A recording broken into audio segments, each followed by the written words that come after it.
What was the biggest mistake at the start of your business? Do we make mistakes? Of course.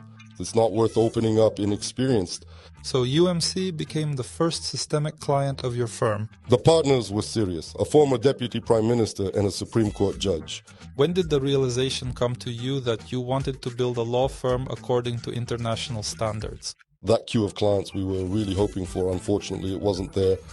We were creating the company, developing it well, through thorns to the stars.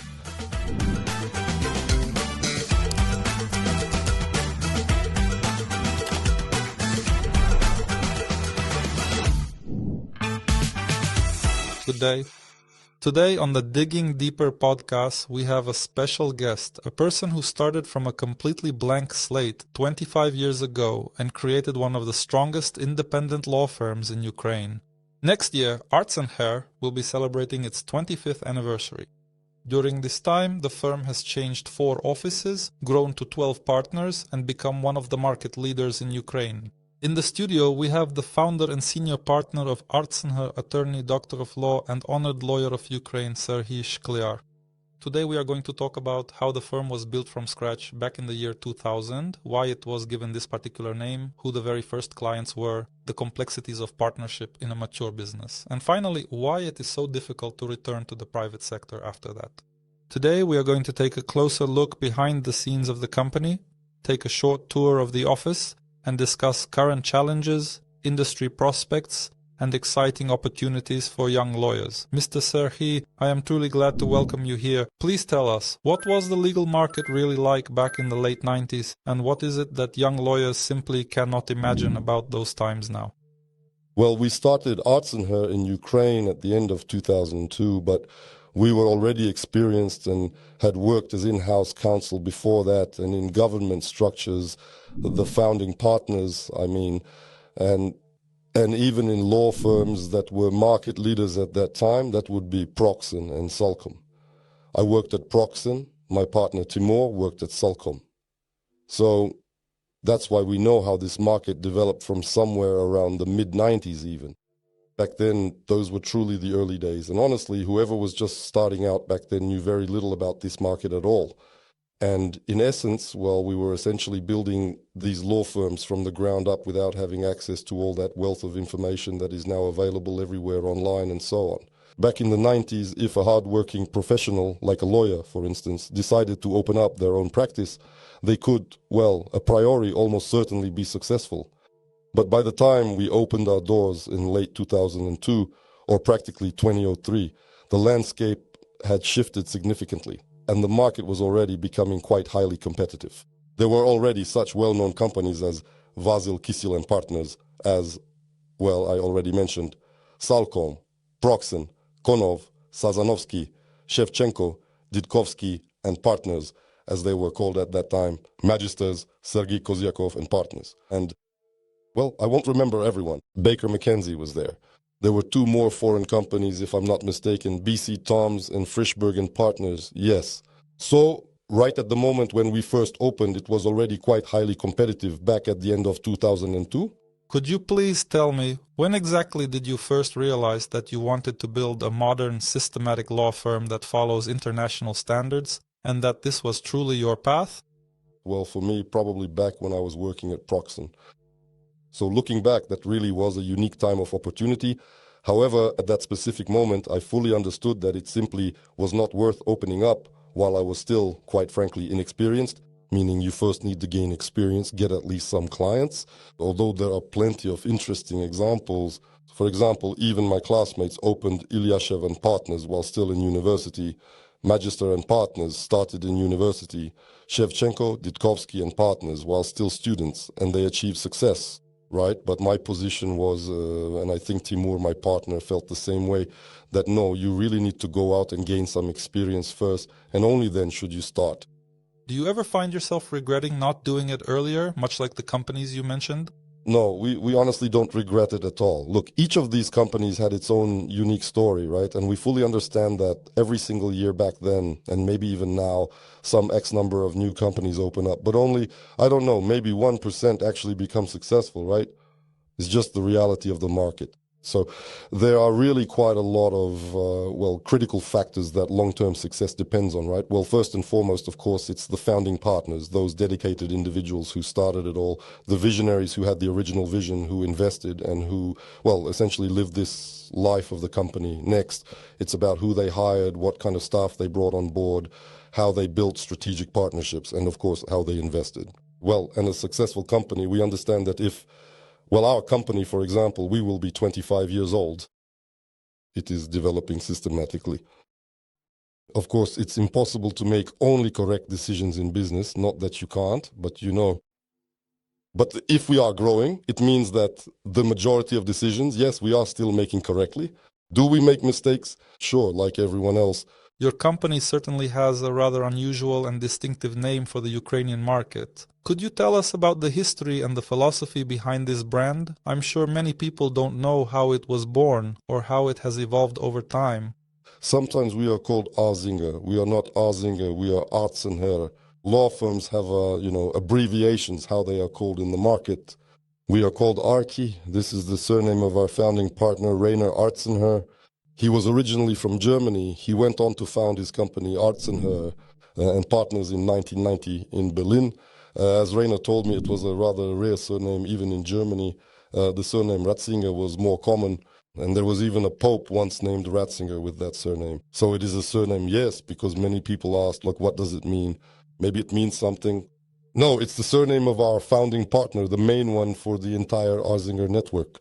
But you eventually became an independent firm and you really distanced yourselves from the original network. So I'm curious, how did this whole evolution happen in general? And on that note, how exactly did you first meet Rainer? How did that partnership come about and what was it that prompted you to look for a partner, specifically over in Germany? First of all, you'll find that our stories are actually quite similar. How he opened and started his work in Berlin, yes, and how we eventually created our office in Ukraine. You really have to understand that he is a German who comes from East Germany. He started his company when he was about 40, maybe over 40. Yes, he really did radically change his life because he hadn't practiced as an attorney at law before that. He worked in fairly high positions at the International Union of Youth or something along those lines. He was a very intelligent person. He passed away and he spoke six languages. At a certain point, he decided to open, his own company. He opened it, and you really have to understand that for people in East Germany, there was simply no real opportunity to build or create a successful company, a business enterprise, or even a private business law firm. Why? Because as soon as Germany reunited, by the way, I was actually serving in the group of Soviet forces in Germany at that time, and I even took part in the historic dismantling of the Berlin Wall. I even had a fragment from it somewhere once, but unfortunately, I lost it when I moved houses. So accordingly, the strong companies of West Germany, let's say Derringer and Partners, Hengela, Müller, and so on, well, the language is the same, so they opened their offices there immediately. They had their expertise. They hired young lawyers, and it was difficult to compete with them. It was practically impossible for East Germans. He started all alone. He didn't even have a secretary. Germany at that time, as he told it, was actually offering quite large interest-free loans to anyone who created new jobs. However, he didn't end up taking that loan. So he started on his own. When his very first client appeared, a group of 80 Vietnamese or Chinese people approached him. Well, of course, they didn't all come at once, all 80 of them. Instead, their representative came there to speak for them. They had all been fired from some factory. In Germany, labor law is such that, you can't just do anything easily, and they asked him to represent their interests. So he carefully prepared his legal position, went directly to the owner, and eventually they both agreed on a fair payout to avoid taking the entire case to court. That's how he earned his first money. And then, as I already said, they didn't have the opportunity to operate as a business law firm, but they had two other options. First, they had a restitution law, and they were looking for the descendants of the owners whose factories, land plots, and whatever else had been seized or nationalized during World War II. They were getting them back, and they were making quite good money on that.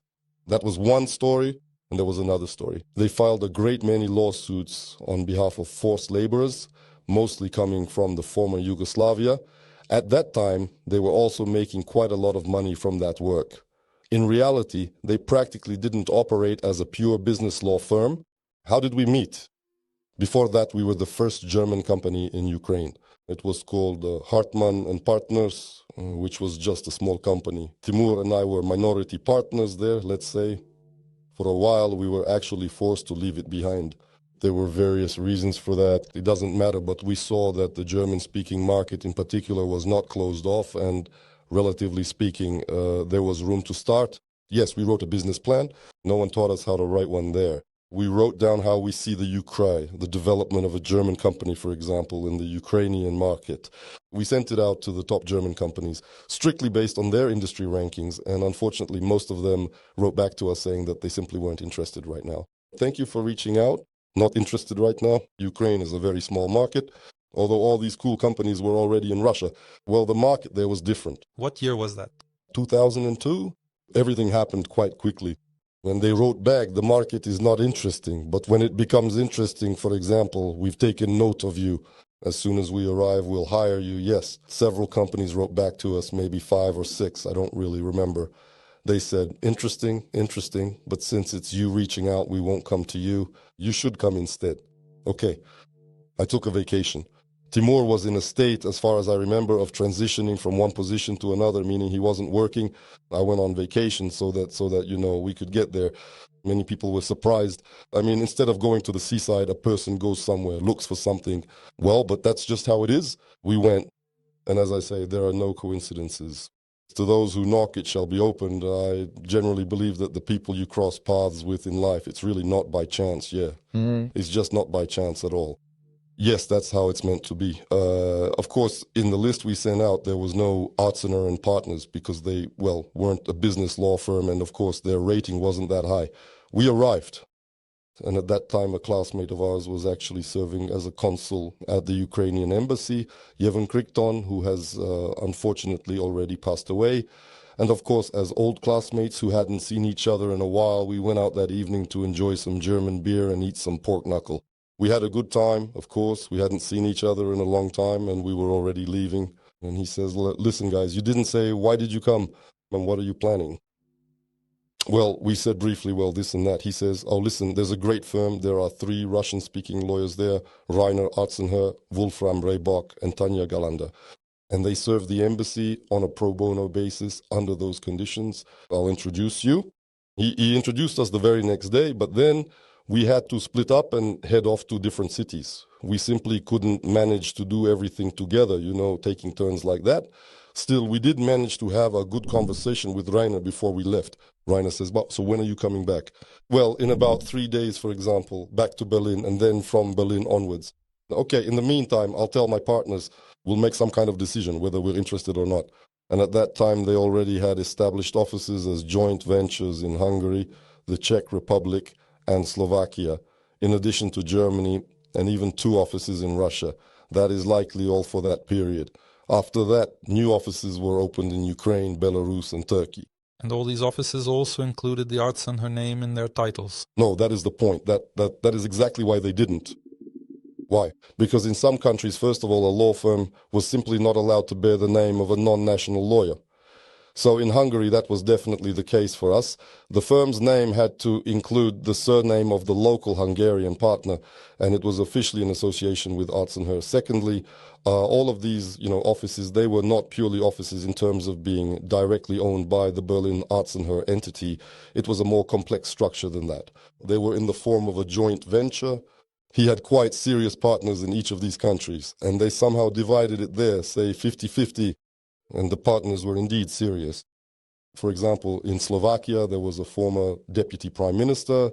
In Russia, there was a former Supreme Court judge, quite well-known people, and they worked in a completely different way. And even when, by the way, ARZINGER came to Ukraine and we were thinking about what we would be called, he said, it doesn't really matter to me. So in order not to think about it for too long or argue, our first name was simply in alphabetical order: ARZINGER, Bondarev, Shkliar, and Partners. I'm sure that company still exists. It's called ABSH.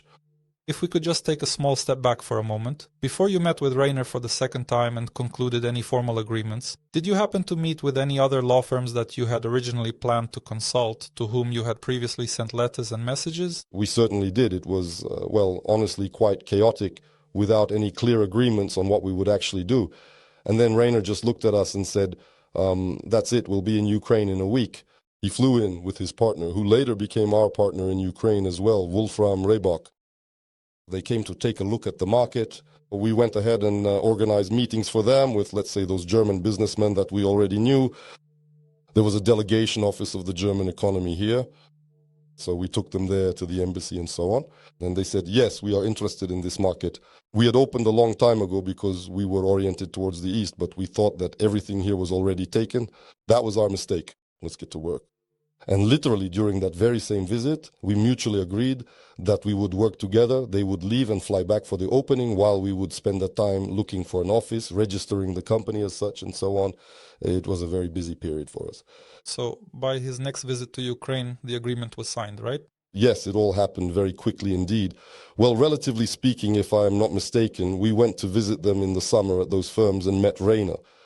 And then by the end of October, we were already hosting a party dedicated to the official creation of this company. It was quite a whirlwind looking back on it now. By the way, we prepared very well. We invited the ambassador. At that time, if I'm not mistaken, it was Mr. Studemann. We extended a formal invitation to the head of the delegation of German Industry and Commerce, Frau Rau. If I am not mistaken about the name, we were expecting a variety of potential German clients, some talented violinists for the entertainment, a lovely reception, and so on, to make the evening a success. But the expectations, of course, were that German clients would come, or German-speaking ones, say Austria as well, right? That didn't happen. Well, it didn't happen for two reasons. Well, firstly, they did not really trust East Germans as such yet, yes. And secondly, well, they clearly understood that we were not a business law firm, at least not the German ones, right? It was a complicated situation for everyone involved. And in Ukraine, we had just opened, two fairly young guys, albeit experienced ones. So that long queue of clients we were really hoping for, well, it just wasn't there. We were building the company, developing it, well, through hardships to the stars. Not thanks to, but in spite of, and every single one of our clients was truly hard-earned. So when people sometimes come to us and say, you are only a successful company because the Germans helped you out with all the necessary know-how and clients, it really misses the mark. The Germans helped us a lot, both Rainer and Wolfram Reybach. Rainer is in general a teacher, a senior teacher, such a personality. But they couldn't help us with know-how in terms of, well, if they didn't do due diligence there, right? Where could they have gotten it from? So they didn't help. They couldn't provide any clients either, right? Eventually, these clients actually started appearing. They traveled here very often. I mean, both Rainer and Wolfram, and we were constantly busy with it. Eventually, they did appear, but it didn't happen right away. I mean, of course, all the clients were somehow being taken away. They were all so tense, let's put it that way. So I think it is fair to say that your company essentially started with a completely clean slate.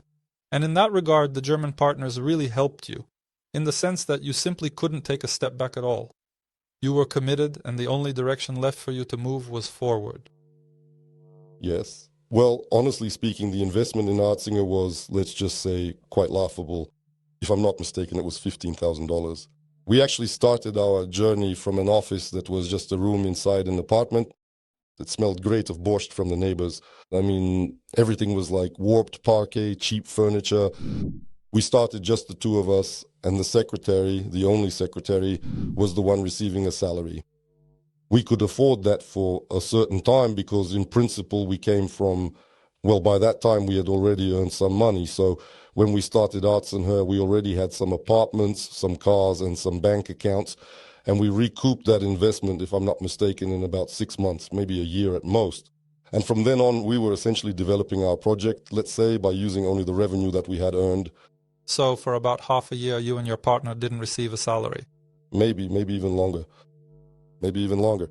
When you were in the early stages of your career, was there ever a specific period when you perhaps felt genuinely scared, or maybe even wanted to, just stop it altogether? Or perhaps looking back, did you encounter some kind of complex case that, let's say, really scared you with its sheer scale? I understood that it wouldn't last that long. It couldn't continue. I mean, if we didn't build up, say, a client base within a year, for example, well, we would have to close this whole thing down and go to other law firms or go in-house. It wasn't a problem for us to get employed. We were experienced and we came from good positions where we were earning well and so on. Well, I mean, I personally thought, I don't remember if my partner and I discussed this, that probably if nothing happened within another half a year, well, I mean a year, then we would probably have to close down. And by the way, our first major systematic client was actually UMC back then, the telecom operator. They provided a lot of litigation work. Not very interesting, let's say, but a lot of it. And for this purpose, we even created a so-called Matrosov office. It was managed by our colleague Alexander Matrosov. It was in a different location. It wasn't presentable, also in an apartment, but an even worse one, and we didn't really show it off. But the money that we earned from our work there really helped us to develop and expand the main office. So the first systematic client of your young firm was UMC. A systematic client? Yes. Of course, some of our acquaintances would come, acquaintances would recommend us somewhere, and we would find someone else there. But a systematic one who paid us, relatively speaking, every month. Yes, well, at least that's how I remember it. I don't remember another systematic client. After that, various systematic clients appeared. They exist now. There are clients with whom the company has been working, I don't know, for 6 years, 10 years. That's how it is. But at that moment, yes, I remember that it was UMC. Mr. Sergii, thinking back to the very initial period of your company's launch, which specific cases were the most interesting and truly memorable for you? I remember a few cases. They were from different years, but why were they memorable? One was very interesting. It was around 2005, probably, because the government had changed. That was when Yushchenko came to power. An unknown person comes to us, introduces himself and says, "Look, so I will ask you 2 questions. If you answer them positively, then tomorrow or perhaps the day after, another person will come and will talk to you about all the specific details." He asked 2 questions. Do you work for any, oligarchic, let's say, group? We say no. Good. Do you have Western offices? Yes. Meaning, good. Then tomorrow another person will come. There was such a law about, a separate law, by the way, about the privatization of Ukrprom, if I'm not mistaken, yes. And well, there was a change of power. Someone, therefore, decided to initiate formal constitutional proceedings, which essentially means they were seeking to have that law declared unconstitutional. And by doing so, ultimately aimed to return the asset back to state ownership. And why, therefore, were they looking for a foreign company, and why did they choose us? They chose a foreign company, well, firstly, because there is some family involved. Secondly, if we ever ran into any trouble with this, then they, relatively speaking, would be there to protect us and so on. And what were they hiring for? To prepare for positions at the Constitutional Court and the European Court of Human Rights. And in this regard, by the way, they certainly had experience. Rainer had it, and his other colleagues did too. There was no formal process as such, because at that time there was a procedure where the application would go to 3 judges and they would decide whether to open proceedings and consider it in full or not. And then they decided not to consider it. But honestly, we put in a ton of hard work on this, earned good money, and, we really figured out what the ECHR is. If I'm not mistaken, we were even looking at the HEED formula back then, just in case, and thinking about suing there. So it was an interesting case.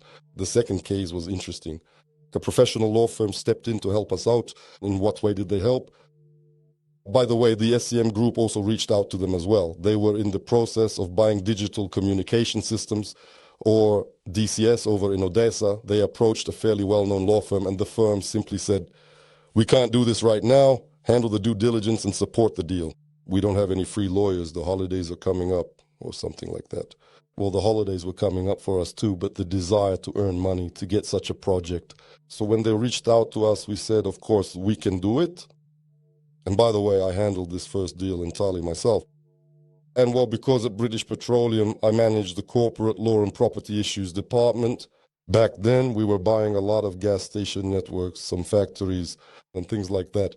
So I clearly understood what due diligence is, what a deal is. Moreover, I saw how external lawyers, whom we also hired, worked. Great lawyers like, say, Baker, McKenzie, and those individuals who were, actually top-rated at that time. So I had the relevant experience. And accordingly, templates from my previous job and this deal, we handled it very interestingly. We made it a positive outcome. Beautiful. And the third one, which was bequeathed to me, was actually a legal dispute, a really, really cool legal dispute, if I'm being honest. And here we also got lucky somehow. Thanks to this dispute, we actually developed from the moment of this dispute, although we had disputes before this, but not as interesting ones. A practice, let's say, focused on complex foreign disputes and international arbitration. In what sense, you might ask? We successfully represented Prominvest Bank. The dispute, it was an interesting story. At the very beginning, they were involved in litigation regarding a guarantee that was never actually issued, simply because an unauthorized individual from the bank had signed it. Consequently, they ultimately decided not to provide the loan for the construction of the vessel, and so the amount of the dispute was $40 million. At that time, a very large sum of money. They initially litigated in Ukraine and reached the Supreme Court, seemingly on the second attempt. And the Supreme Court said, guys, look, you shouldn't be litigating with us at all, but in London, right? So Prominvest Bank came to us. They were telling us about this. They also went to a very well-known company and said, will you represent us? They said, well, no, because we don't see a case. Somehow they ended up with us. We, of course, said, we will. We find English lawyers and work with them because we understand that in their courts, yes, well, you can't do it without the English anyway. In arbitration, maybe, yes, but in their actual courts, well, you need the English. And we went with the company Rag & Co. At that time, it was called that Tom Price, and we won that case completely. That is, we fought off those 40 million because we were the defendants. We made a lot of money, both us and the British. And there was actually such an interesting story there that the bank that we were settling with the British, meaning the bank paid us and we paid the British, how we didn't get flagged by financial monitoring back then with such large amounts and didn't run into any problems. And I still don't understand how that was possible. Maybe at that time it just didn't exist as such, financial monitoring, right? What surprised me about the process itself, the head of the court who was reviewing it, listening to it, it was him. The case went on for a year. In the first instance, he conducted those official hearings for 4 or 5 days, working from 9 in the morning until 6 in the evening. That is, he questioned the witnesses. He examined every fact. After that, in about 3 months, he wrote a formal decision that was roughly 70 pages long. I still have that document in my possession today, in which he evaluated simply every fact, every document, every statement made by the participants in the proceedings. And that's when I thought, well, if only we had courts like that. I mean, back then for us, it was a completely different story, our courts. I mean, it was just, and it was a successful case. We made very good money. And what's interesting, by the way, is that besides winning, all the costs for this case, both ours and the British sides, as well as duties and so on, were placed on the other party.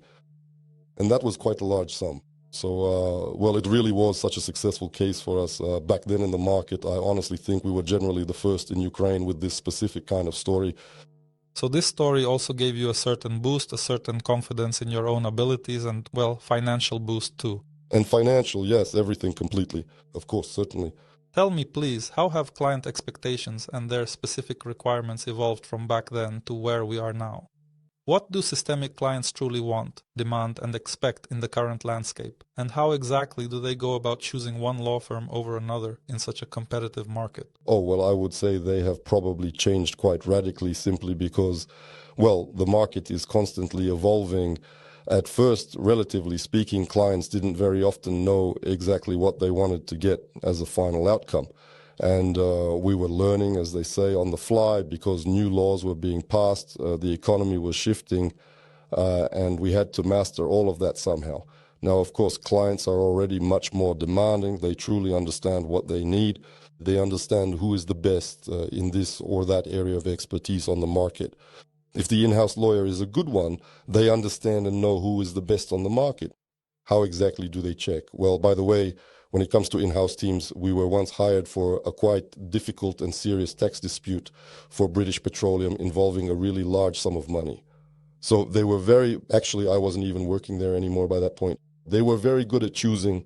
So there was a tender, there were 3 powerful firms, roughly equal. And how did they work with them? They sent how many questions they would ask, how many lawyers will be working a complex case for them. Good. Send the resumes. They are sending the resumes. Looked at the resumes. Good. Now let these 4 lawyers come. They came. The 4 of us have finally arrived. On the other side, their litigators are sitting. Great litigators, by the way. They hired an outside company just to share the risks so that if they lose, they can tell the shareholders, look, well, it's complicated. We brought in the best. Yeah. And only then do they say, okay, you won the tender, we liked you more, so you're going to court. And by the way, this is advice for, say, young in-house lawyers to look at who will go to court or who will be handling a complex M&A case. Yes, and not just rely on the fact that sometimes another partner made the sale and who will be going from your side. There's a great partner there and so on. Well, my advice is simply this. No, you really need to look closely at the actual person who will be handling this process and who, in the end, will be the one responsible if something goes wrong. Relatively speaking, a clinic director sells their best surgeon, right? Sold, so to speak. And then the patient comes to the surgeon and the surgeon says, well, sorry, it's inoperable, right? So buying, say, legal disputes, for example, especially complex ones, without seeing the person and not knowing who will be handling it, well, that's not right. And secondly, if you haven't seen it, so to speak, your partner sold it and brought it to you, you start looking into it and there's no case because it's not what it seemed at first. Or the fee should be higher because the case is more complex. Therefore, well, it's desirable, that's how I did it. I was also an in-house lawyer at British Petroleum. I did the hiring. I always looked at who exactly would be handling it. Show me. Now you are a large, systematic law firm that has many well-known large clients, and accordingly you currently have 12 partners. Tell me, please, how to build a constructive and effective partnership in such a situation, one that will allow the company to continue expanding and moving forward? And in general, is an ideal partnership even possible? In my opinion, an ideal partnership does not exist as such. It's like a perpetual motion machine. That is, you can try to create it, but there will never be an ideal. Perhaps an ideal partnership can exist in a small company where, relatively speaking, there are two partners. Yes, especially if they are partners, and that happens like a husband and wife, for example. Well, in that case, probably yes. If these are different people of different ages, with different mentalities, with a different set of values, it's difficult. Well, that is, there probably won't be an ideal one. Therefore, in any company, partners come and go. Sometimes entire practices leave, sometimes half the firm, and so on. By the way, looking back at our own history, we have seen many such transitions which shaped how we operate today. We also, of course, had partners leave. They were great lawyers, no questions about that. But none of them created anything similar to ARZINGER. Well, I mean, there were attempts to create their own companies. They even created them, but it didn't go very far because, well, there are a bunch of issues. When you work in a company, a lot of things seem easy to you. Then when you go out into the open market, you realize and create your own. Even if you have clients and you are a professional, that now you also have to deal with the office, taxes, security, and hiring staff. And, well, a bunch of other things, yeah. And that's why many departures, by the way, are unsuccessful. Well, just as I observed departures from other law firms in the Ukrainian market, yes, there are successful ones. Undoubtedly, there are successful ones. But it seems to me that the majority are still not like that. And again, think about a person who created a business from scratch versus someone who joined an established company. It doesn't matter at what point they joined, especially if the business is already systematic and well promoted. Yeah, it can often seem to them like it's simple and they might think, I could do the same thing. I'll go and do it myself. Well, very often it doesn't work out. They go and it doesn't work out. They tried, he or she tried. They can't hire staff. They communicate poorly with people, something else, and so on. In very large companies, all of these things are somehow, well, probably not as immediately noticeable, right, due to perhaps the sheer number of other partners and so on. That is precisely why we have had, by the way, many examples where employees left us for a while and then eventually returned. Well, not everyone is allowed to return. If an employee leaves me, for example, well, it's important why they are leaving, where they are going, and so on. To some, I say, if you ever want to come back, I'll take you. You're welcome to. And to others, I say, no, well, goodbye. I truly wish you the very best of success, but, well, he understands that if he comes back in a year or two, then, well, he might be ready. Not anymore. There's no vacancy, yeah. I understand that in general, when a company grows to a large size and there are many partners, the issue of corporate standards, formalization of processes, and formalization of agreements between partners becomes very important. And it is incredibly important to have a neutral person, let's say a dedicated policy keeper, who will determine the company's priorities, formalize processes, smooth out any contradictions between partners, and develop a common position for the benefit of the company. We, are constantly changing and refining the partnership agreement because the market is developing so rapidly and some things are appearing that are entirely new to us. Therefore, right now, for example, this weekend, we will also be reviewing the draft of our new partnership agreement. Twice a year, we make it a point to go away for 2 full days somewhere out of town. We used to go abroad, like to Austria. Partners, others? Yes, just the partners. And there we discuss all the most pressing issues. As for work, we have a work meeting every Monday, and we just talk about what new interesting cases anyone has had, like over the past week and so on. And we will be reviewing them. Therefore, of course, it is important. From the perspective of policies, we have certain policies, and some we are still changing and reviewing. We have like a sales policy, for example. Right now, we are developing a policy about the policy keeper. We have a policy keeper, and the larger the company, accordingly, my opinion is that all these issues need to be regulated more because people are different. There must be a policy keeper. There are many conflicts. Conflicts over what? Over, for example, conflict of interest. Partners might see a conflict of interest differently. For example, since 2014, we have fundamentally not worked for Russian companies. Does the designated policy keeper have to be a partner, or could it perhaps be an independent person?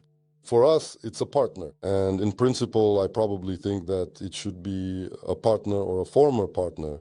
That is a person who understands how the legal business works, what a conflict of interest is, and how sales operate. Because another type of conflict that arises is sales. Conditionally speaking, they sold to one client. And the partners, 2 or 3 of them who were involved in bringing this client in, cannot agree on who gets how much credit for the sale.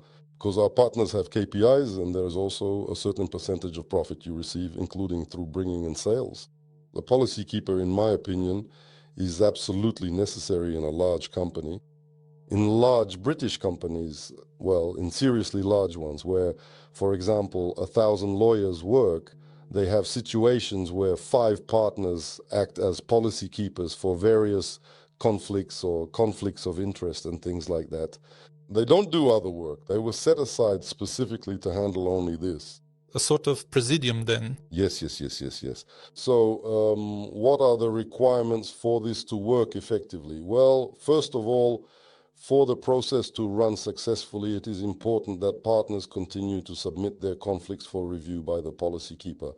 Sometimes it happens that there is a real conflict that wouldn't be bad to review, yes, but one of the parties to the conflict, doesn't want to quarrel. They are perhaps not as assertive or something, and so they simply don't turn to the policy keeper. Accordingly, he doesn't review it, and consequently, a knowledge base isn't created, right? That is, if he has reviewed it, he writes an objective decision conditionally, like a court ruling, right? He reviewed it, such and such partner is right for this reason, and then if a similar conflict comes up, we can say, wait a minute, we have one, that's it. So the first point, partners need to understand that this isn't about someone getting offended at you or you having a conflict with someone. This is about civilized dispute resolution. And the second story is the requirement for the policy keeper themselves. Besides being truly professional, they also have to be, what you might call a person with real guts, right? Because relatively speaking, if a conflict ever arises over sales, in any company there are, let's say, heavy hitter partners and young partners and so on, right? It's just the nature of the business. And when a serious dispute arises between influential, let's call them that, partners, there is a real risk that the policy keeper starts to dodge or back away. They begin to avoid addressing this conflict, and it's visible, yes. First of all, this must be a person who will carefully review it in a professional and fair manner. And second, Have authority. Have authority and not be afraid. Because, well, accordingly, the policy keeper first, of course, received information from one side, from the other, and suggests they reconcile before the review. Yes? And they say, no, well, we won't reconcile on these terms, so review it. Then he reviews it and says, well, I've reviewed it, and well, this is how this situation should be resolved. If I'm not mistaken, the way it's currently set up is that appealing his decision is only possible if someone is truly dissatisfied with the entire Council of Partners. And in the new agreement, if I'm not mistaken, as I read the draft not too long ago, it seems like under those terms, the decision won't be appealable at all. Essentially, a kind of micro-arbitration within the law firm. Yes. You previously mentioned the partner KPIs, right? In your company, in order to become a partner, is it mandatory to be a good salesperson, or can you just be a good lawyer? And how exactly is the portion related to sales and attracting new clients distributed within these KPIs versus the portion that is related specifically to the actual practical legal work? We currently operate under a mixed system. We have both a lockstep and a merit-based system in place. Lockstep means you move towards a plateau depending on how many years you have worked at the company. There is a plateau, an upper limit, provided, of course, that you have met the previous KPIs, you receive an additional point each year. And merit-based is about your, well, other merits. That is, it's sales, project management, your own billing, and cross-selling. Yes, if I'm not mistaken. There are, certain figures provided for each of them. I don't remember them, but that's not important either. And so in the end, we, sit down to calculate the total profit generated. Oh, does everyone really need to be a salesperson to succeed? Of course not. And in almost any company, the number of so-called salespeople, those key rainmakers, is actually quite small, right? So accordingly, no, it's not necessary. That is, there must be both those who sell and those who have expertise, although they also have to sell. And that's normal. But, well, all people are different. By the way, in our partnership agreement, there is a correct phrase written that we understand that all partners are different and we do not try to change them. Accordingly, there is also the question that rainmakers are very often not deep experts, and they understand this. And someone has to deliver a great product even after they have sold it. That is also understandable. So if the right cross-selling system is working in the company, then it works very well. Regarding whether, let's say, an introvert can successfully become a partner in a major law firm, well, the answer is that they absolutely can, of course. Well, there are no questions here for various reasons. But the person, first of all, must realize that they are an introvert and that they have a different sales system. An introvert can also sell really well, but a rainmaker is very often a person who dances at every wedding, right? Meaning they are active, they are constantly somewhere doing something. They were very often born that way or raised that way, right? And they win, relatively speaking, by volume, right? An introvert needs to understand that they are choosing for themselves, that they are not a machine gunner. They are a sniper. They don't try to cover, 100% of clients. They choose, 3 or 4 serious companies and systematically hammer away at them. And again, that's a different story. If a person is an in-house introvert, they will, in most cases, hire an introvert partner because, well, they are closer in psychotype to that kind of person rather than to someone who is, conditionally speaking, a hail fellow well met type or something like that, who is very cheerful, tells jokes, talks about family, let's go and all that. In other words, I generally believe that legal services in a serious company cannot be sold like a Canadian wholesale company. Of course, that means less money accordingly. But the cool thing about a law firm is precisely that there are some things in life you can afford to do, relatively speaking, like earning less, but in a way that you enjoy. And if the partner compensation system itself is built correctly, then, well, everything works very well. We understand that we are competing with, serious companies. There is different kind of competition. Sometimes it's fair, sometimes it's unfair. It is important that there is no unfair competition within one firm, right? Because we knew of cases, for example, where in a cool company, two main partners submitted their proposals to the same client, and they knew about it, but with different fees. Well, you understand, right? I mean, one firm, two partners, like key ones are submitting. Well, how is that? Well, I mean, that's wrong. As you know, you only get one chance to make a first impression on someone, right? If you've made a bad impression, then you and your partners won't have another chance to create that impression again. So I have a request, and by the way, a requirement for my partners. I have just submitted this proposal to our partnership agreement.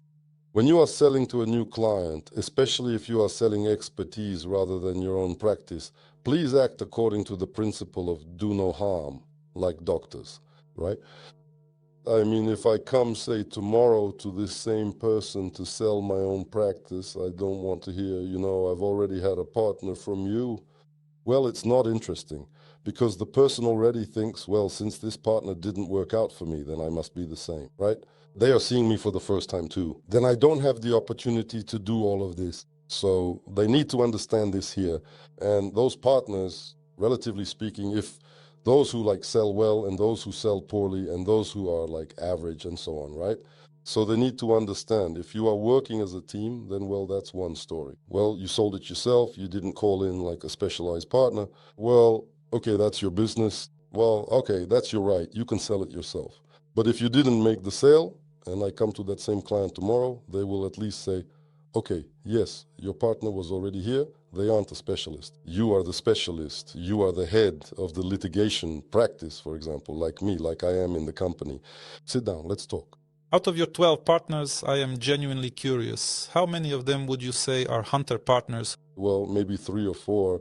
Look, there are certainly partners who have shown consistently good results over different years, and then there are some, who haven't shown very good ones at all. Let's put it that way. There are also partners who, have unfortunately been showing quite poor performance in their sales figures for a really quite long time now. There are partners who are growing, their sales are growing more or less systematically. This depends very heavily, by the way, on the practice on that. There are practices where, conditionally speaking, you sell templates and they are needed by many, and therefore you can expect an increase, say, in new clients in the next quarter. With litigation practice, for example, that's impossible. There are companies that don't litigate at all or litigate once every 10 years. Predicting which disputes will arise next year is, practically impossible, right?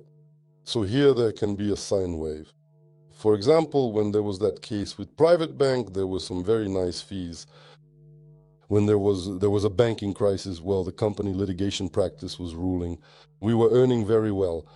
Well, because there was such market conjuncture, right? Therefore, one should look at it and not divide, relatively speaking, partners into rainmakers and non-rainmakers at all. Partnership is exactly for that. That's what a partnership, a large company, is for.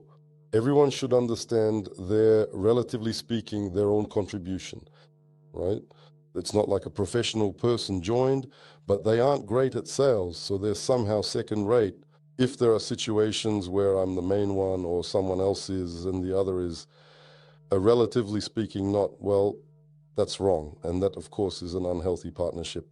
Everything I'm talking about, by the way, this is important. I'm not necessarily talking about this from the experience of ARZINGER, right? I also know how other companies work. They know how we work. We know roughly what conflicts they have, and competitors with whom we are friends, so to speak. We discuss the market, issues, staff turnover, anything at all, right? Or I tell some stories that happened at Art Center, but those partners have left, they are no longer with us, and so on. We have been systematically developing for 25 years, which means most of the decisions we make are the right ones. Actually, your managing partner is currently not a founding partner. Yes. Should a managing partner be a role model for other partners? Should they be a salesperson? And in general, what qualities should they have? I truly believe that they absolutely should be a role model in every single aspect of their lives.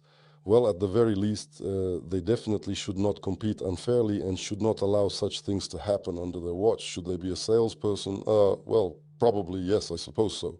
And by the way, it is easier for a managing partner to be a salesperson than for any other partner. Why? Because people, top executives and shareholders, they want to communicate with the top people, right?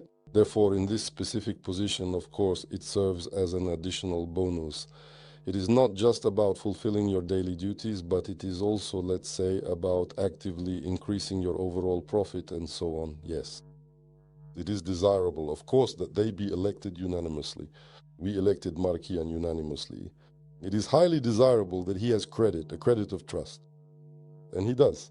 For 1 or 2 terms, our history is currently limited. We can have a managing partner for a maximum of 2 terms of 3 years each. That is 6 years, no more, yes. There are partners who, in principle, do not even want to be managing partners. Well, they just don't want to.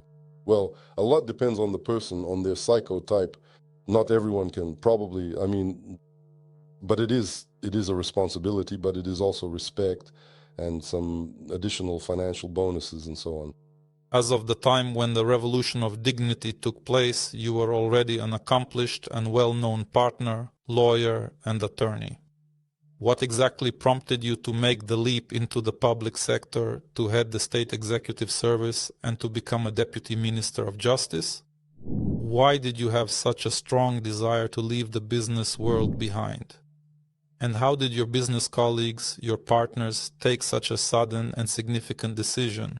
Well, there was a change of power, and at that time there was a narrative that, well, everything in the state needs to be changed for the better. Officials cannot and do not want to do this, civil servants. So it is necessary to attract people from business. So for them, it would be, well, helping a country that is developing. Of course, the salaries they were receiving, they were not what could correspond to their experience, for example. But they deeply understood that they were building a new country. And a lot of people from the market went into the civil service, working in various government ministries. The Minister of Agrarian Policy and Alexei Pavlenko, Ihor Shevchenko, the Minister of Ecology. There are many deputies there. Alexei Filatov, by the way, my classmate, deputy for judicial reform. Yuri Terentiev, head of the Anti-Monopoly Committee, is also my fellow alumnus, and so on. There were many of them. We helped each other. Yaroslav Tekliuk, the chief lawyer of Naftogaz, is also my classmate, who, in principle, they pulled off a master stroke. They were the first to win, well, a case against Russia for very large sums of money. So there was such a team back then. Some stayed for a year, some, like me, for 3, though I planned on 1 because I was an optimist and didn't know that writing a law and getting it passed is quite a complicated story. Now, I know this very well, and we have even created a separate company for lobbying, ARZINGER Lobbying Solutions, where 4 or 5 of our partners are working on this. Separate company? Yes, it's a separate company, ARZINGER Lobbying Solutions, yes, because not all partners wanted to do GR, for example. And so that we don't get confused there, it's a separate company. Although the owner, as far as I remember, is also ARZINGER. Well, that is our global ARZINGER. Well, so we left and then came back. Some returned to business, some did not return to business, specifically to the legal one. Yes, I have returned. The partners were actually quite understanding when I left. Did they support you in this? They, well, took it quite calmly. Well, especially since I said that, well, it's for a year, well, or maybe a year and a half. Well, it didn't quite work out that way. It was a bit longer, but in principle, yes, they were fine with it. We've actually had cases where a person left and then came back. For example, our managing partner left to become the governor of the Lviv region, and after that he returned. We had a deputy minister of finance, he was there, and I returned. So there are different stuff. In general, ARZINGER, well, has something to boast about in terms of, its own school. A lot of quite well-known lawyers were involved and once worked at ARZINGER. For example, Prosecutor General Kostin was our partner and managed our Odessa office at one time. Two judges of the Grand Chamber of the current Supreme Court were once a partner and, a senior lawyer in my litigation practice, right? A Deputy Minister of Finance, two Deputy Ministers of Justice, and various other things. So we are, a forge. I'm not even mentioning that in-house counsel at major companies. Many of them are alumni of ARZINGER specifically. So we have a school, a pretty good one. We really do have something to show, especially since there is this well-known formula, let's say, that a career in a law firm develops either upwards or sideways. So until you've gone from junior associate to senior associate, you don't have an obligation to sell anything. So what's required of you is to be a great lawyer, period. For all the subsequent roles, counsel, salary partner, partners, and so on, you have to be able to sell. That's where you have to manage projects, manage people, take responsibility, and everything else. Not everyone can do that. So if you can't, the main thing here is to realize, or if you don't want to, it happens that a person just doesn't want to, then move aside either to the civil service or become a judge or an in-house lawyer, I don't know, a notary, anyone you like. Then step aside, yes, meaning if you are uncomfortable and you don't want to and don't have the strength to move up. During your tenure over these 3 years, revolutionary changes occurred which you implemented. In essence, you launched in Ukraine, created from scratch the Institute of Private Enforcement Officers. And so while this process was ongoing, this whole system, this institution was being created, what did you see under the hood of the state apparatus, and what, let's say, surprised you? What caused you to face such insurmountable difficulties, or where did you not expect that this process would be so painstaking, complex, and lengthy? Well, the resistance of the system. The resistance of the system, of course, was immense. By the way, I was there all those years. I was on the Council for Judicial Reform under the office of the president under Poroshenko. Alexei Filatov invited me. We were working quite actively there. There were various experts involved, foreign ones, our own, and lawyers. There were judges from all specialized courts, the heads of the Supreme Court at that time, meaning different kinds of people. And the resistance was on all fronts. So at the first meeting, relatively speaking, all the judges and heads of court said, everything is fine with us as it is, and we don't need to change anything. Well, somehow someone eventually explained to them later that no, that is not how things are going to be, and we are going to, implement some very serious changes. There were actually 4 or 5 groups working on it, one on the judicial system, another on the bar, another on enforcement proceedings, and, the law on the status of judges in the Constitutional Court, and so on.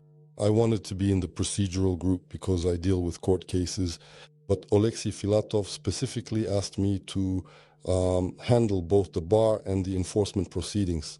And that was, by the way, when the invitation came, while I was still working on this, from the then Minister of Justice Petrenko. He reached out saying, well, you're already in the loop anyway, you've already figured it all out, so why not come join us and get it done? And that's how it happened. By the way, it is also quite an interesting fact that back then we were in very close contact with Valentina Danishevska.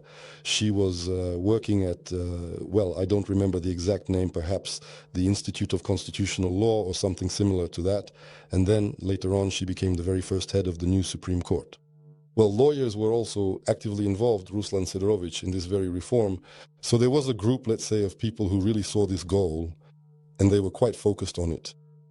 What I truly realized when I first joined, having never done any legislative work before, was that you really need to actively gather votes, you need to talk to deputies, and you need to carefully count the votes.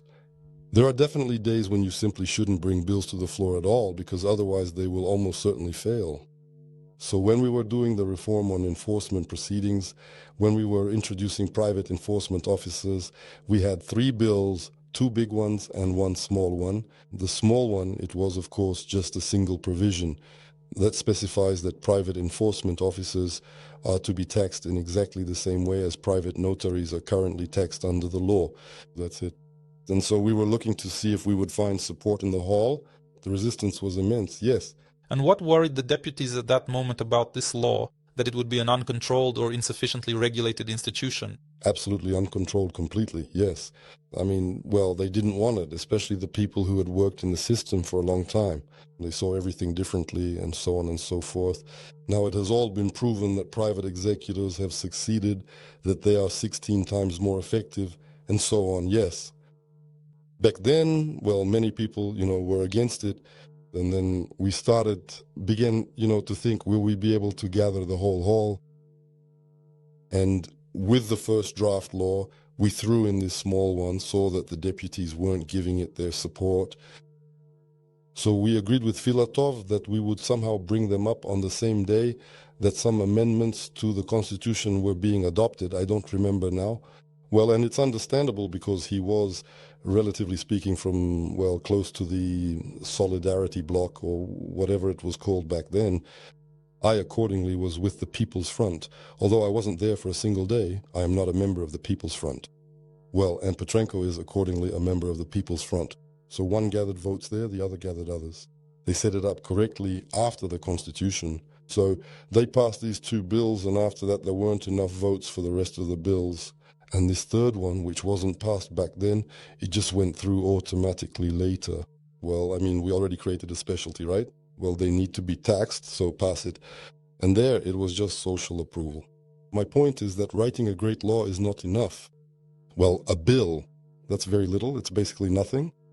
That's, 10% of the work. The rest is all about working with decision makers and things like that, the right presentation and so on. When you realized that the institution of private enforcement officers had taken hold, that they were already working, and that there were already more than 200 of them in Ukraine, you decided to return to business. How difficult is it to switch back, to return after being a high-ranking government official back to your own company, your own firm, your own business?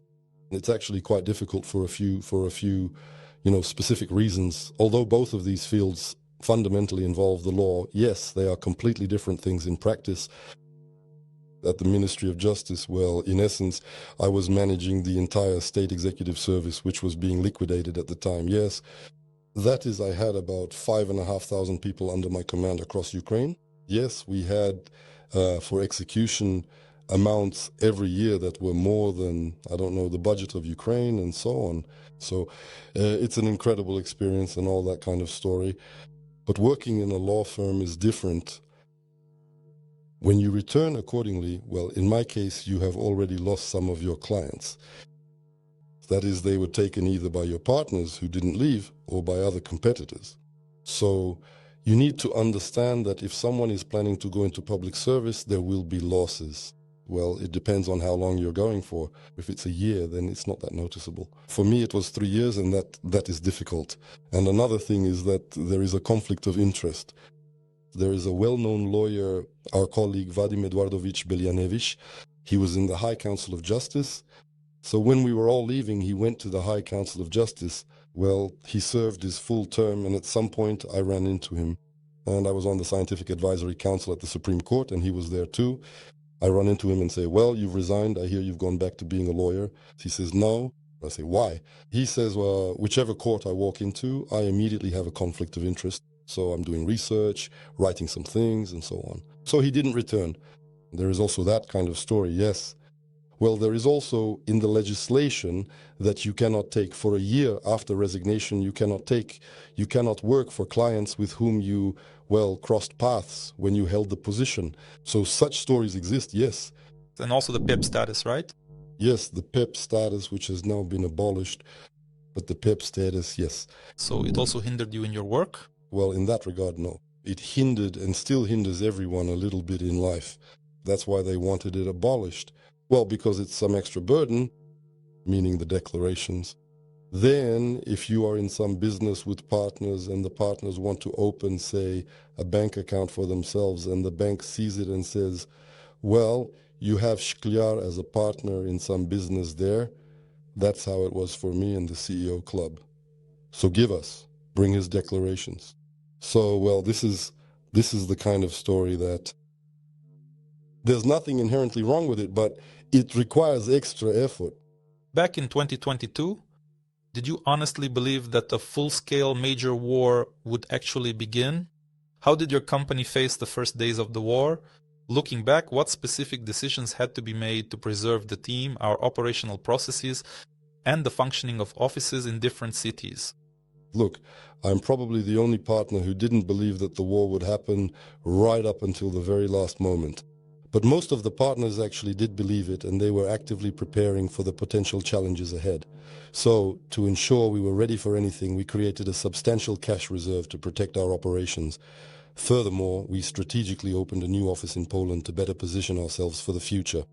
We took a bunch of other different measures, so we were actively preparing for what was to come. Therefore, you really cannot say that we were unprepared for this war.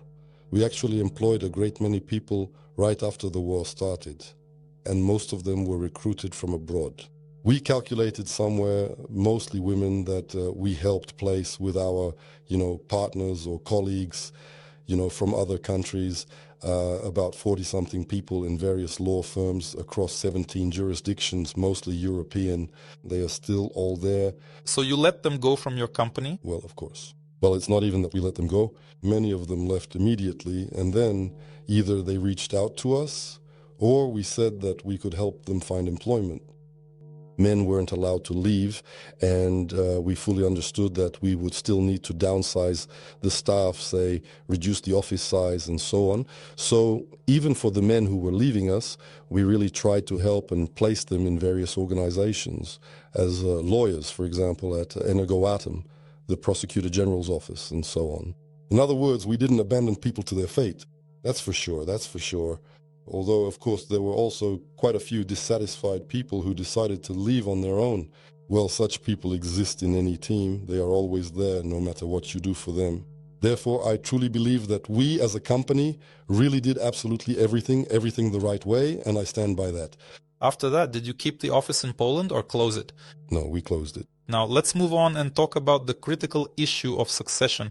How exactly do you attract good, motivated, and professional young people? And how do you effectively develop them? How do you retain them? Maybe it's not even just about the law anymore, but really about a lifestyle and even about sports.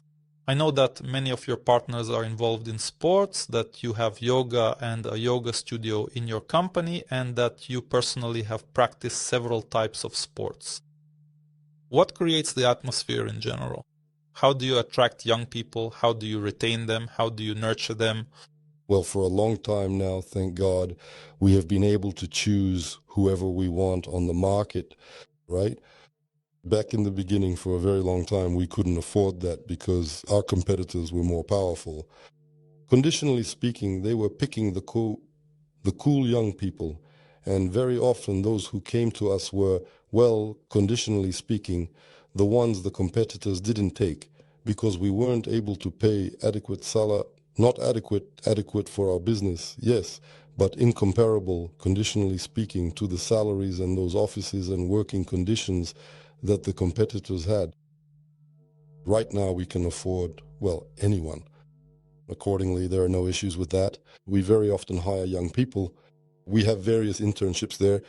We very often sponsor, conditionally speaking, quite a few moot courts for students, and we actively recruit talented young people from those events. Many of our partners also teach at various universities, and in fact, some of them teach there quite systematically. I taught antitrust and competition law at Mihaila Academy for about 10 years. My partner Timur still teaches a real estate course there. I'm not teaching now, but other partners give guest lectures. Makian Malski teaches international arbitration. So, of course, they keep an eye on students there, recruiting them as early as their 3rd or 4th year. And by the 5th year, we can already hire them. Well, some people just come through job postings, of course. And then, of course, it becomes a question of retention. Well, we have a really cool office. It's quite nice, and everything you need is there for that. We have decent salaries, I believe, and also some bonuses. We have, I think, a really pretty good team and a great atmosphere here in the office. So moving forward. Will you give us a tour of the office? Of course. By the way, we were the first to move into this office. Right now, practically all of our direct competitors are sitting right here in this office, with the exception of Astis, for example. I keep forgetting to ask Didkovsky when they will move in with us, so we have the full set. By the way, I recently thought of this story. If a professional lawyer is looking for a job, They need to set up 5 or 4 meetings at Senator, walk from the top floor to the bottom, and they will have a great professional lawyer, at least 2 offers, I think, right? Besides working on truly interesting projects and perhaps receiving performance bonuses, what else does your company offer for professional development, for lifestyle, and for health? What can young people really count on when they decide to join your company? Well, sports, 100%. For example, we have Timur, he's a triathlete, he's constantly running. Our employees who want to run with him, that is, we have a so-called ARZINGER Academy. We conduct training sessions there, including various lectures. Additionally, our partners are involved in other activities like surfing or perhaps yoga. They might say, look, for example, I enjoy doing this kind of sport, or I love to travel, or something else entirely. So whoever is interested is more than welcome to join in and do it along with me. We have already traveled at the company's expense to international conferences in cool countries, sometimes even exotic countries like Brazil and so on. There is a really interesting opportunity at the IBA where young lawyers can actually win a free trip to attend the annual conference. It is a great chance for them, and we always make sure to head to the IBA with a large group of people. That is about 5 or 6 partners of us. Yeah. And over the history of our company, about 6 young lawyers have won this. So they worked together with us. They came along with us, flew in, and we took them to all the meetings. They actually saw how it happens, the negotiations. So this is, of course, also an incentive, and it's something that should be done. We always try, of course, to really think about the team and, well, to create the kind of supportive conditions in which we ourselves would genuinely want to work. If you could go back to 2002 right now, to the very early stages of building your company, what specific main piece of advice would you give yourself? Or maybe what would you warn yourself against? What should not have been done? Well, perhaps we realized later on, that ARZINGER in Berlin wasn't actually a business law firm, right? And that, let's say, the East-West niche wouldn't really be in our favor either. Furthermore, we understood that they didn't have any systemic clients they could refer to us over in Ukraine. Yes, so we agreed very quickly on the situation and started working together. Although now I think that if we had started thinking about it and talking to them, ARZINGER wouldn't have existed. Well, we would have just said at some point, look, this isn't here, that isn't here, this isn't here. Well, it was nice to meet you. If I'm in Berlin, we'll have a beer, figuratively speaking, and that's it. What, in your opinion, might young lawyers be underestimating in the profession right now? The market is very highly competitive right now. It always was, but considering the war, it's very highly competitive. Therefore, let's say, for those who want to build their own companies, I wouldn't advise doing it right now. But when the war finally ends and foreign investors start coming back to Ukraine, it will be a very opportune time to build your venture from scratch.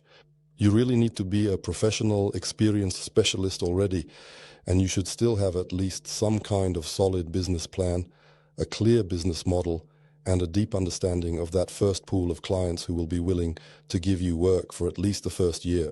Next year, your company will turn 25 years old.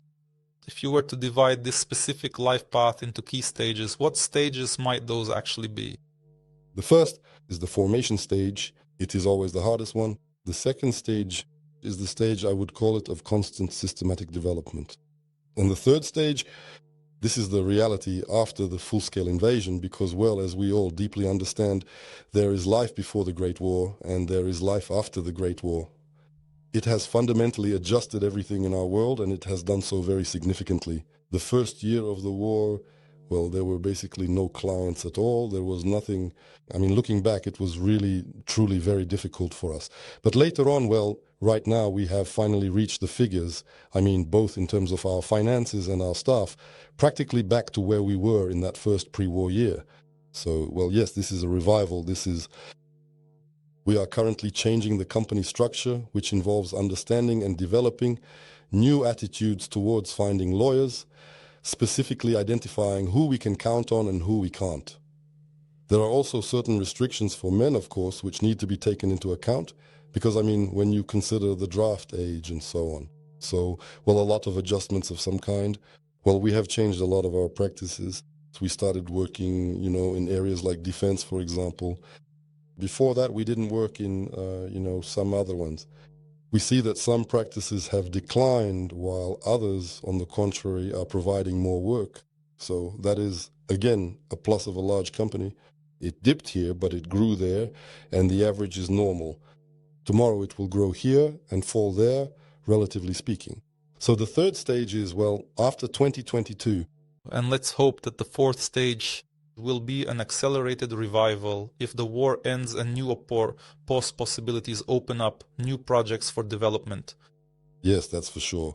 And by the way, for us, well, not just for us, because as lawyers, we are like litmus tests. That is, if business and the economy are developing, we are the first to feel it because they come to us. We want to register. We want to invest. We want to lease here, buy land, and so on. Yes, we were very great. And not just us, the whole market was growing very well after Yushchenko came into power.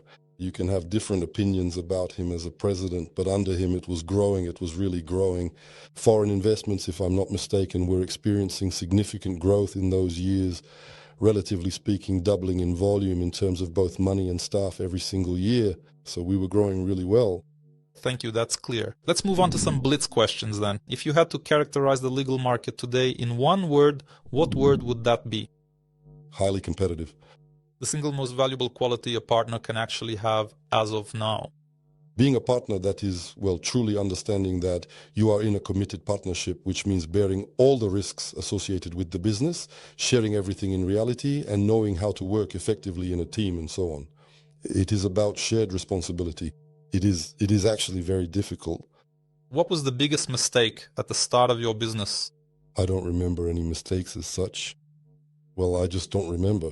Well, looking back on it, I think the main mistake I mentioned was that we really underestimated the situation, specifically assuming that there wouldn't be many clients coming in right away. So that's where we definitely miscalculated. Looking back at your journey, what was the single most difficult decision you had to make as a co-founder?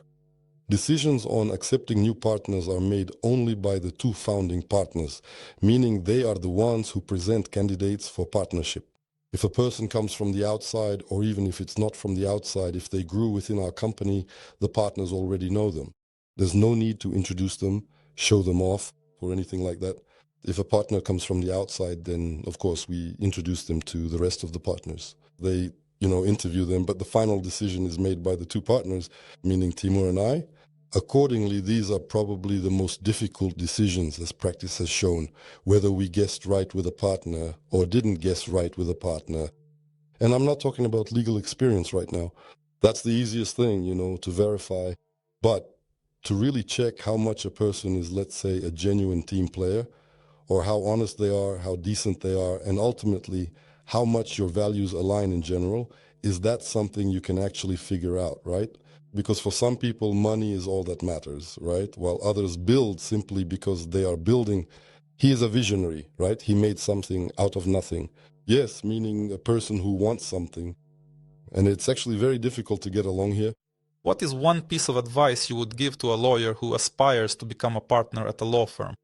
You really need to understand that there are both pros and cons to being a partner in a law firm. The pros are gaining professional respect, the ability to choose your own clients, yes, and of course, achieving great financial wealth. Oh, it is a role that comes with significant rewards. And the cons are that none of it just comes easily, meaning you have to work. In general, all the successful people I know, not necessarily lawyers, but business people, who didn't steal something or privatize things illegally, but created something from scratch, they are all hard workers. They are all hard workers. So if by nature you are not that kind of person, then, well, at least you won't become a partner at a large law firm. What annoys you the most about the Ukrainian judicial system right now?